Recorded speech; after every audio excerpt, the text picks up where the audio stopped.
준비하셨습니까? 네. 준비하셨습니까? 그냥 오셨습니까? 네. 우리는요, 교회에 올 때나 어디 직장에 나갈 때나 언제나 우린 채비를 합니다. 여러분, 채비 안 하고 나가시는 분은 아무도 없습니다. 단장을 하고요, 옷도 고르고 우리가 가져가야 할 것들을 챙기면서 마음의 준비를 합니다. 여러분, 우리는 언제나 일상 가운데 채비하며 살아가고 있죠. 그런데 오늘 대림절을 맞이하면서 우리는 그러면 무엇을 준비하고 무엇을 채비해야 하겠습니까? 여러분, 대림절은 크리스마스를 맞이하고 성탄 트리를 준비하는 절기가 아니고 2000년 전에 이 땅에 오신 예수님을 생각하고 기억하며 동시에 다시 오시겠다 약속하셨던 예수님의 말씀을 마음에 품고 오늘도 믿음으로 달려가리라 결단하고 채비하는 절기입니다. 여러분, 대림절 그냥 예배 자리에 혹시 오셨다면 오늘 그 마음으로 준비하시기 바랍니다. 예수님 다시 오심을 기억하고 기다리고 준비하는 저와 여러분의 심령 되기를 간절히 소망합니다. 저는 오늘 설교를 시작하면서 한 가정의 이야기로 들려드리며 시작하려고 합니다. 어느 날 고등학교를 졸업하는 아들이 아버지에게 졸업 선물을 달라고 요청했습니다. 여러분, 그 졸업 선물이 무엇인지 아십니까? 무려 자동차였습니다. 여러분, 말이 됩니까? 여러분 같으면 어떻게 하시겠습니까? 사랑하는 아들이니 자동차쯤이야 하시겠습니까? 아버지는 아들의 요청을 듣고 고민하기 시작했습니다. 아들이 대학 기숙사로 떠나가는 그날까지도 아버지는 자동차를 사주지 않고 그 대신에 성경책 한 권을 준비해서 아들에게 건네줍니다. 아들아, 틈나는 대로 이 성경책을 읽어라. 특별히 시편 23편의 말씀을 읽으면 좋겠다. 왜냐하면 이 말씀이 내 인생에 큰 도움이 될 것이기 때문이다라고 이야기해 줍니다. 이에 아들은 아버지로부터 자동차를 선물 받지 못했다는 실망감으로 가득 차서 아버지가 주신 성경책을 저 구석에 던져 놓습니다. 그는 대학을 다니면서도 아버지를 만날 때마다 자동차 사달라고 언제 사주냐고 이야기합니다. 그때마다 아버지는 아들에게 말하죠. 말씀 읽고 있느냐, 성경을 읽었느냐 라고 이야기합니다. 그렇게 세월이 흘러서 아들의 졸업식 날이 되었습니다. 아버지는 아들에게 이날도 찾아와서 이렇게 묻습니다. 아들아, 아빠가 준 성경책 어디 있니? 아들은 책상 한 구석에 처박혀 있는 성경책을 꺼내 듭니다. 그때도 아버지는 말합니다. 얘야, 시편 23편 말씀을 읽어봤느냐라고 묻습니다. 아들은 마지못해 성경책을 열었습니다. 그때 아들은 깜짝 놀랐습니다. 왜냐하면 시편 23편이 담겨진 그 자리에 아버지가 미리 넣어둔 자동차 구입비 수표 한 장이 들어 있었기 때문입니다. 여러분, 이야기를 들으면서 무슨 생각을 하셨습니까? 안타깝다. 그때 그 성경을 읽어보았어야 하는데. 여러분, 이런 생각 들지 않으십니까? 분노하는 마음에 아버지가 선물을 주지 않았다는 마음에 삐뚤어진 마음에 성경을 한 번도 열어보지 않았던 아들입니다. 여러분, 한 번만 열어봤으면 시편 23편 한 번만 읽어봤으면 여러분 그 선물이 그에게 주어졌을 것이라 우리는 생각하게 됩니다. 그런데 어쩌면 오늘 우리가 이 같은 마음으로 이 세상을 살아가고 있는지도 모릅니다. 하나님께서는 이미 우리에게 선물을 주셨거든요. 이미 하나님이 넘치는 선물을 우리에게 주셨음에도 불구하고 우리는 어떤 비뚤어진 생각이나 나의 욕심 때문에 세상의 눈이 어두워져서 그 하나님의 선물을 발견하지 못하고 살고 있지는 않은지, 그래서 나는 오늘도 불행하다라고 그렇게 부르짖으며 울면서 살아가고 있지는 않은지 함께 돌아볼 수 있기를 원합니다. 여러분, 우리가 맞이하는 오늘의 대림절은요, 하나님이 우리에게 주신 놀라운 선물을 다시 생각하고 준비하고 기다리는 절기입니다. 예수님을 만났고 또 다시 오실 예수님을 기다리는 놀라운 거룩한 은혜의 절기가 바로 이 대림절이다라는 겁니다. 여러분 오늘도 채비하셨습니까? 오늘도 준비하셨습니까? 예수님 다시 오실 것을 준비하면서 오늘 하루를 시작하셨습니까? 예수님 만나고 싶어서 어쩔 줄 모르는 그 걸음걸이로 이 자리에 나오셨습니까? 그렇다면 하나님께서 여러분에게 그 은혜를, 그 선물을 더하여 주실 줄 믿습니다. 오늘 마태복음 3장 말씀을 보시면 예수님의 오심을 간절하게 준비했던 한 사람이 등장하고 있는데 그는 바로 세례 요한입니다. 성경은 세례 요한에 대해서 이렇게 말합니다. 광야에 외치는 자의 소리가 있었다. 당시 세례 요한은 문명의 중심지가 아니라 예루살렘이 아니라 고독하고 메마른 땅, 척박한 땅, 광야에 살아가고 있었습니다. 여러분, 광야는 이스라엘 백성들이 하나님을 떠나서 죄악에 빠져 있는 영적인 암흑기를 상징하는 장소입니다. 그런데 그때 세례 요한이 그 광야에서 하나님과 동행하며 세상을 향하여 이렇게 외칩니다. 회개하라, 천국이 가까이 왔느니라.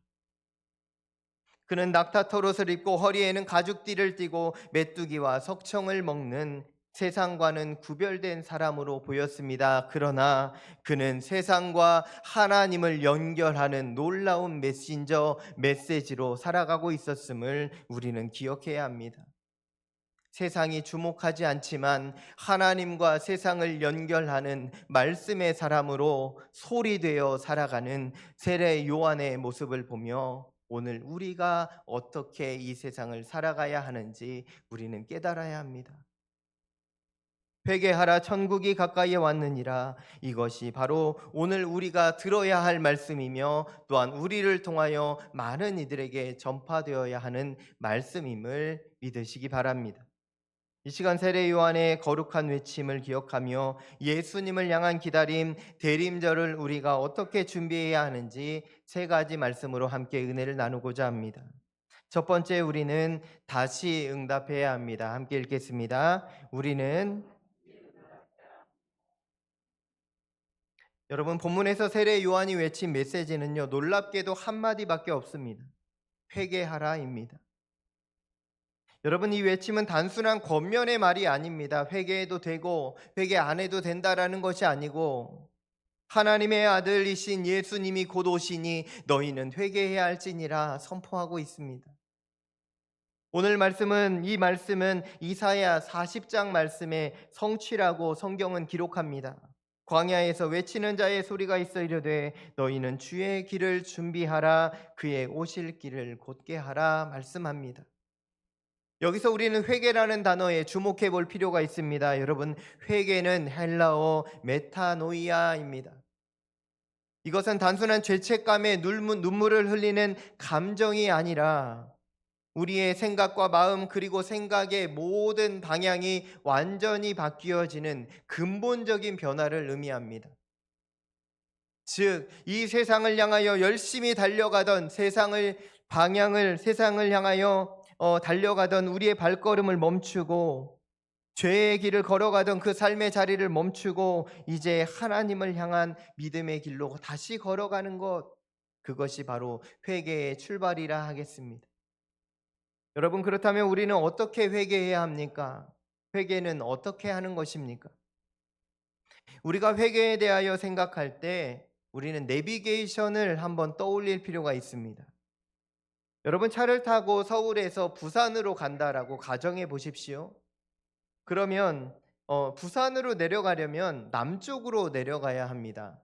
그런데 실수로 내비게이션을 잘못 찍어서 북쪽으로 달려가기 시작했다라고 생각해 보십시오. 한참을 가다가 도로 표지판을 잘못 보고서는 운전자가 깨닫습니다. 아, 내가 길을 잘못 들었구나.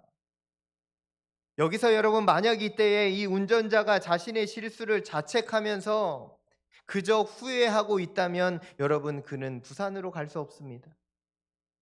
내가 왜 그랬을까? 내가 바보다. 내가 왜 이런 일을 벌였을까? 한탄하면서 가슴을 치고 있다면 차가 저절로 부산으로 가지는 않습니다. 우리 인생도 마찬가지 아닙니까? 우리가 예수 복음을 듣고서 예수님의 말씀을 듣고서 죄를 깨달았다고 해서 내가 죄인이구나, 나는 죄인입니다 고백한다고 해서 우리의 삶이 달라지지 않는다라는 겁니다. 여러분, 그러면 달라지는 방법은 무엇입니까? 그 죄의 자리를 깨달은 그 자리에, 눈물 흘리는 그 자리에서 일어나 다시 정신을 차리고 다시 차를 돌려가야 합니다. 핸들을 꺾어서 다시 바른 방향으로 달려가기 시작해야만 우리는 그 목적지를 향할 수 있는 것입니다. 여러분, 오늘 요한이 외치는 회개는 바로 이것입니다. 죄책감에 머물러서 내가 죄인이구나 알고서 주저앉고 눈물 짓는 그 자리가 아니라 예수님께로 이제 인생의 핸들을 꺾어서 다시 예수님을 향하여 달려가는 것, 그것이 회개입니다. 여러분, 유턴해야 합니다. 인생에서 돌아서야 합니다. 우리는 회개했습니까? 나는 지금 회개한 영혼입니까? 회개한 백성입니까? 이 시간 다시 나 자신에게 질문해 보아야 합니다. 그저 깨달았고 그저 눈물 짓고 그저 잘못했습니다 말하는 것이 아니고 이제 그 자리에서 일어나 돌이키는 자, 그 믿음의 사람들이 우리 모두가 되기를 소망합니다. 요한은요, 우리에게 이 돌이킴을 요청하고 있어요. 이 회개를 요청하고 있는 것입니다. 이 시간 우리의 삶을 돌아보고 세상을 향하여 달려가던 마음이, 그 발걸음이 이제 예수님께로 향하는 놀라운 은혜가 오늘 이후에 놀랍게 펼쳐지게 되기를 간절히 축원합니다. 둘째로, 우리는 세상과 구별된 삶을 살아가야 합니다. 같이 읽겠습니다. 우리는 세상과, 여러분, 오늘 말씀을 보시면 세례 요한이 어디에서 살아가고 있었습니까? 바로 유대의 광야라고 합니다. 여러분, 광야는 어떤 곳입니까? 광야는 편안한 곳은 아닙니다. 물도 부족하고 음식도 없고 사람의 발길도 뜸한 곳입니다. 그러나 그 광야는요, 세례 요한에게는 놀라운 자리였습니다. 하나님과 동행하는 자리, 하나님의 말씀이 들려지는 자리, 경건이 훈련되어지는 자리, 세상의 유혹으로부터 벗어날 수 있는 자리였던 것입니다. 여러분, 광야를 한마디로 말하면요, 하나님의 은혜를 만나는, 경험하는 자리였다라고 할 수 있습니다.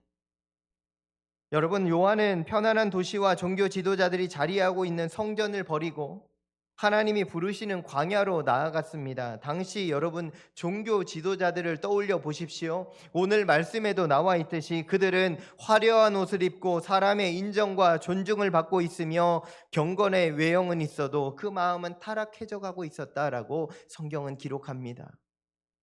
그런데 세례 요한은 다른 길을 걸어가고 있었다. 여러분, 세상이 말하는, 세상이 좋아하는 길을 우리도 편승하고 그 길을 잘 달려가는 것이 인생을 잘 사는 것 같아 보여도 하나님이 우리에게 원하시는 인생의 걸음이 있음을 기억하시기 바랍니다. 그 길이 어떤 길입니까? 우리에게 하나님 원하시는 길이 어디로 가는 것입니까? 여러분, 이 시간 주님 앞에서 잠잠히 물으시기 바랍니다. 여러분, 광야는 히브리어로 미드바르입니다. 이것은 말씀을 뜻하는 다바르와 어원을 같이 합니다. 즉, 광야는 하나님의 말씀이 선포되는 장소, 선포되는 자리라 할 수 있습니다. 그렇다면 우리의 광야, 오늘 우리의 광야는 어디입니까? 대림절을 보내는 우리에게도 동일한 질문이 들려지고 있는 것입니다. 여러분, 하나님의 말씀을 어디서 듣고 계십니까? 주일날 교회에서만 들으십니까? 아닙니다. 여러분이 살아가고 계시는 모든 삶의 자리는 하나님의 말씀이 들려지는 자리임을 믿으시기 바랍니다. 하나님 말씀하십니다. 여러분 꼭 들으시기 바랍니다. 우리에게도 여러분 영적인 광야가 있어요. 힘든 자리가 있습니다. 나의 욕심을 내려놓아야 하는 자리가 있고 내가 좋아하는 것 내려놓고 절제해야 하는 자리가 있습니다. 내 마음속에 자리 잡고 있는 이 세속적인 가치들을 포기해야만 하는 순간들이 있습니다. 여러분, 그 자리에서 우리 하나님 꼭 만나시기 바랍니다. 어느 교회에 한 성도님이 계셨다고 합니다. 그 성도님은 너무너무 바쁜 일상을 보내면서 하나님의 음성을 듣지 못해서 힘들어하는 성도님이었습니다. 그 성도님이 하나님 앞에 늘 이렇게 기도합니다. 하나님, 제게도 좀 말씀해 주십시오. 왜 하나님은 저에게 말씀하지 않으십니까? 이렇게 기도했다고 합니다. 그러던 어느 날 목사님이 그 성도님의 기도를 듣고서 그에게 이렇게 이야기해 줍니다. 성도님, 하나님의 음성은요, 매일마다 들립니다. 그러나 우리가 너무 바쁘게 살다가 정신없이 세상을 살아가니 하나님을 잊어버릴 때가 많습니다. 그래서 우리는 하나님이 말씀하시지 않는다라고 말하지만 하나님은 언제나 우리에게 말씀하십니다라고 이야기해 주었습니다. 목사님의 말을 들은 이 성도님이요, 다시 기도실로 들어갑니다. 핸드폰을 끄고 한참을 침묵하고 내가 쏟아내는 기도가 아니라 하나님 앞에서 듣는 기도를 시작합니다. 하나님 말씀해 주십시오. 10분, 20분, 30분, 1시간 시간이 지나면서 그 마음의 깊은 곳에 하나님의 마음이 느껴집니다. 내가 너를 사랑하노라. 내가 너를 위하여 오늘도 함께하노라. 그 성도님은 그날의 일을 이렇게 고백합니다. 광야 같은 고요함 속에 있으니 하나님의 말씀이 들렸습니다. 여러분, 우리의 분주한 삶이, 이 세상을 살아가는 정신없는 삶이 어쩌면 하나님과의 관계를 단절시키고 있지는 않은지, 하나님 말씀하시지만 우리가 듣지 못하고 있지는 않은지 돌아보는 우리 모두가 되기를 소망합니다. 여러분, 광야가 있습니까? 힘든 자리가 있으십니까?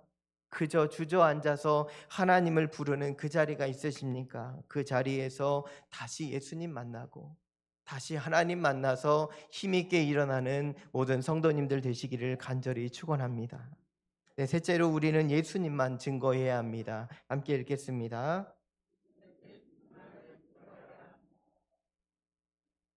당시 세례 요한은요, 오늘 성경을 보니까 생각보다 강한 영향력을 가지고 있었던 것 같습니다.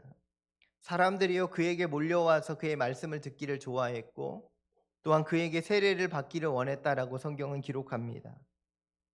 그런데요, 세례 요한의 특징이 한 가지 있는데 이것은 그 자신을 그가 주인공으로 여긴 적이 없었다라는 겁니다. 나는 아무것도 아닙니다. 그래서 말하기를 광야에서 외치는 소리다라고 이야기한 것입니다. 여러분, 광야에서 외치는 소리가 있었다. 여러분, 이렇게 자신을 소개하는 사람은 이 세상에 아무도 없습니다.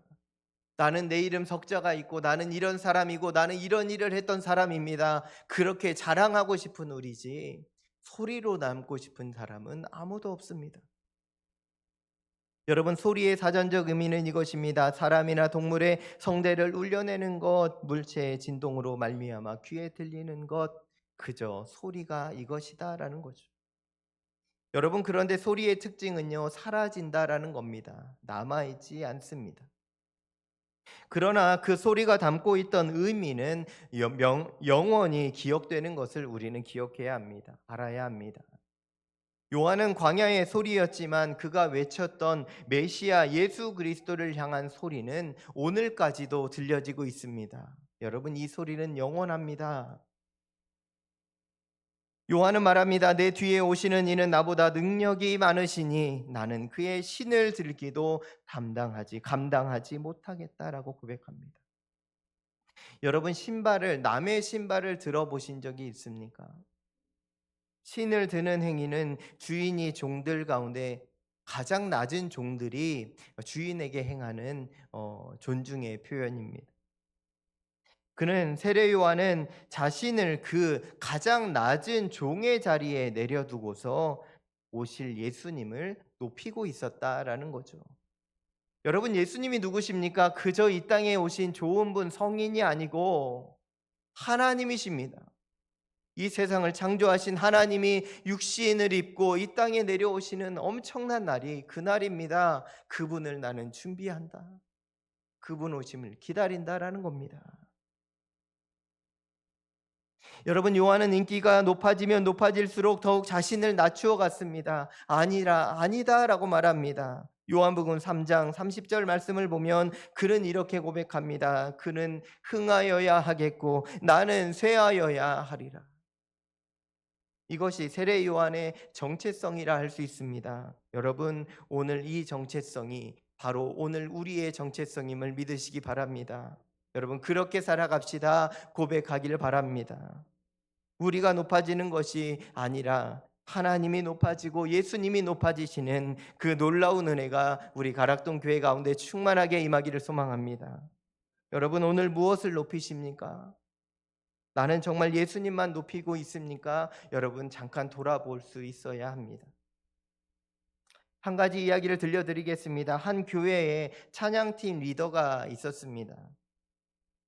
이 청년은 찬양 실력이 매우 뛰어나고 믿음도 신실했던 사람입니다. 그런데 어느 순간부터 이 찬양 인도자의 마음 가운데 이런 생각이 들었다고 합니다. 사람들의 시선이 너무너무 좋았다는 거예요. 좋아지기 시작했다라는 겁니다. 하나님께 올려드리는 찬양보다 저 성도님이, 저 집사님이 나를 어떻게 바라보고 있는지 그것에 주목하기 시작했다라는 겁니다. 어느 날 예배가 끝난 후에 한 집사님이 청년에게 찾아와서 이렇게 말합니다. 아무개 청년, 오늘 찬양 너무 좋았어요. 덕분에 내가 은혜를 많이 받았습니다. 라고 이야기합니다. 여러분, 그 말을 들으면 어떻겠습니까? 여러분 같으면 어떠시겠습니까? 너무너무 좋죠. 기쁨이 올라왔습니다. 즐거움이 가득했습니다. 그런데 곧 그 청년의 마음에 이 생각이 들어왔습니다. 뭔가 잘못되어 있구나. 내가 뭔가 잘못되어 가고 있구나라는 것을 깨닫게 되었다라는 겁니다. 그러면서 그는 하나님 앞에 기도했습니다. 하나님, 잘못했습니다. 하나님 높인다 하면서 제가 주목받기 원했습니다. 그날 이후에 그 청년은요, 마음을 다시 고쳐 먹은 거예요. 하나님만 찬양하기로 결단합니다. 그 마음에 놀라운 생수가 생명의 찬양이 울려 퍼지기 시작할 때 온 교회가 더욱 큰 찬양으로, 은혜의 찬양으로 하나님의 영광을 올려드리게 되었다라고 간증하는 것을 들은 적이 있습니다. 여러분, 오늘 우리도 하나님 앞에서 나 자신을 드러내고 싶은 욕망이 있습니다. 내가 이런 사람이지. 나는 이런 사람입니다. 하나님, 나 잘했죠? 아니, 사람들에게 보여지는 잘하는 나를 자랑하고 싶을 때가 있습니다. 그러나 여러분, 오늘 우리도 세례 요한처럼 광야에 외치는 소리 되어야 합니다. 우리가 드러나는 것이 아니라 예수님만 드러나는 우리의 인생이 될 때에 우리로 통하여 영광 받으시는 하나님의 영광이 우리의 삶에 충만하게 흘러가게 될 줄로 믿습니다. 여러분, 설교 시작 부분에 함께 나누었던 예화 기억하시죠? 아들이 던져놓은 그 성경책 속에는 이미 아버지가 준 자동차 선물이 들어 있었습니다. 그러나 그 선물을 발견하지 못했던 아들은 아버지의 축복이 뭔지, 선물이 뭔지 알지 못하고 분노하며 살아갔던 것입니다. 오늘 우리에게도 여러분, 하나님의 말씀, 약속의 말씀, 선물이 들려져 있습니다. 이미 우리에게 주신 하나님의 선물입니다. 여러분, 이 선물 꼭 발견하시기 바랍니다. 하나님이 우리에게 주신 예수 그리스도, 그분을 온전히 마음에 품고 그 선물 간직하며 살아가는 저와 여러분 되기를 소망합니다. 다시 오실 예수님을 여러분 앙망하십시오. 기대하십시오. 이미 오신 예수님으로 기뻐하는 것을 넘어 이제 다시 오실 우리 주님 맞이하는 귀한 축복의 믿음의 성도님들 다 되시기를 간절히 소망합니다.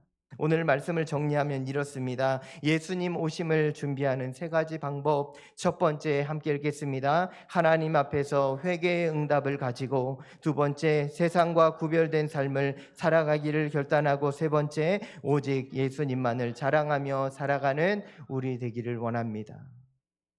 오늘 주신 말씀을 여러분 기억하시고 예수님 오심을 기뻐하며 우리의 삶이 돌이켜져야 할 부분들은 돌이키고, 구별된 삶이 있어야 되면 구별되어 오직 하나님 영광 드러내며 살아가는 복된 믿음의 성도님들 다 되시기를 예수님의 이름으로 간절히 축원합니다. 기도하겠습니다. 하나님 아버지, 귀한 말씀 주시니 감사합니다. 오늘도 우리의 삶의 자리에서 돌아서야 할 자리가 있다면 돌이킴의 은혜를 허락하여 주시고, 예수님 다시 오신다 약속하셨던 그 약속의 말씀을 붙들고 다시 오실 예수님을 준비하며 기대하며 나아가는 우리 모두가 되게 하여 주시옵소서. 예수님의 이름으로 간절히 기도하옵나이다. 아멘.